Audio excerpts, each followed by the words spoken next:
Hey, and welcome back to my YouTube channel. Today I have a very beautiful and cinematic masterpiece if it was put into a movie of a story. So this is basically the story about how I became Batman's sidekick, Robin. Yes, that Robin. So I guess we'll just jump right into the story. So it was last summer. I was staying up north with my cousins and like right on the borderline of New York and Gotham. Because Gotham's next to New York, if you didn't know. And we were just, I was there and there was a 7-Eleven right down the street from where they live. So, it was like 3 in the morning and I left the house to go to 7-Eleven and buy some Skittles because, 24 hours. So as I'm walking through there, you have to like cross through like an alley to get there. And I get jumped by these 2 guys. It was crazy, dude. And they were trying to take my money and they were gonna stab me. And I look up in the sky and I just see Batman swing in and kick one of them in the throat. Like he just swings in on a rope. And at this point in time, I knew exactly what I had to do. Since there was 2 guys and Batman just hit one of them, I knew I had to hit the other one. So I used all of my force possible in my hands.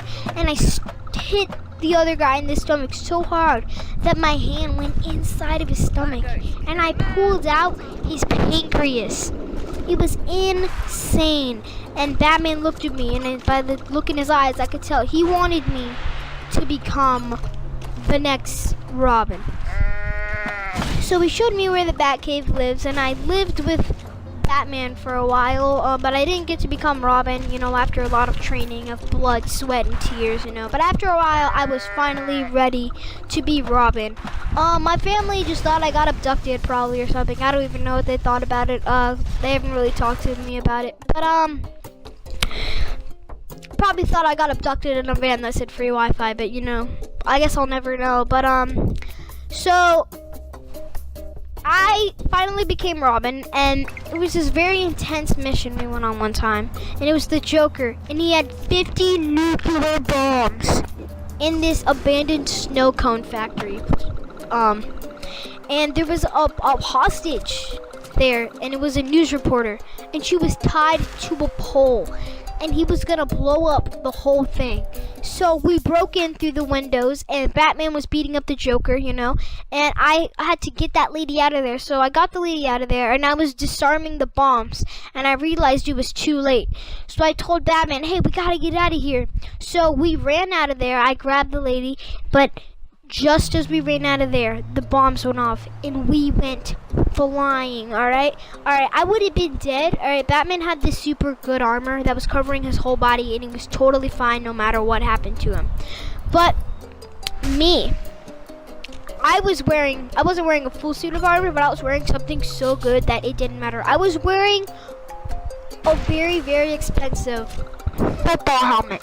It was the best football helmet you've ever seen, it protects you basically against anything ever. You jump in a pit of lava, you're not dead, you got that football helmet. You get eaten by sharks, no, you're not dead, you got that football helmet. You get stabbed in the throat 5 times, yeah, you're not dead, you got that football helmet. It was basically just an amazing football helmet. The lady was fine. Batman, even though he didn't have a good football helmet. He was wearing I don't even know what he was wearing, some plastic thing he got from Toys R Us or something, I don't know.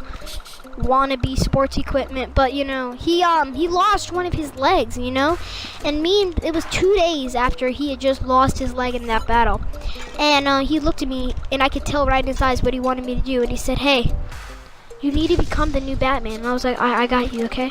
So he went me through training of dynamics, strategy, strength, speed, everything needed to become the new Batman.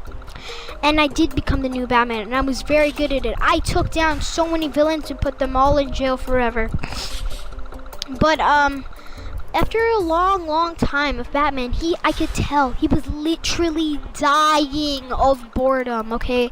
He was dying, legitimately dying, like he was going to have a stroke if he didn't do something athletic. Like he was getting too fat.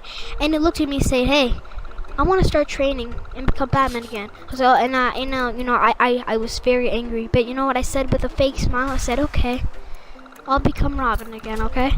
And the next day, he was going to start his hardcore diet. But he said, tomorrow, I'm going to eat Fruit Loops. And that's going to be the last sugar I eat for a long time because I'm going on this hardcore diet. I said, you know what, okay. He wouldn't shut up about this stupid, amazing Fruit Loops, his last Fruit Loops. So you know what I did? I put white food coloring in bleach, and I put a lot of it, okay? This was a lot of white food coloring. It was pure white bleach, okay? And I mixed it in with his milk, okay? And the next morning, he was gonna put it in his cereal with the Fruit Loops, and he was gonna die. Now, I didn't want to watch him die. That'd be just totally awful. I'm not crazy. So you know, I slept in, but I was woken up by a scream. I go into the kitchen, and what do I see? I see Batman choking on Fruit Loops and dying on the floor. And I went up to him and I whispered in his ear. I said, "Hey, you should have just laid on the couch and died." Okay, if you've made it this far into the story, this far into the video, can you please do me a favor of liking, subscribing, and sharing? It would really help me out. I hope you have a wonderful day and continue to have a wonderful day. And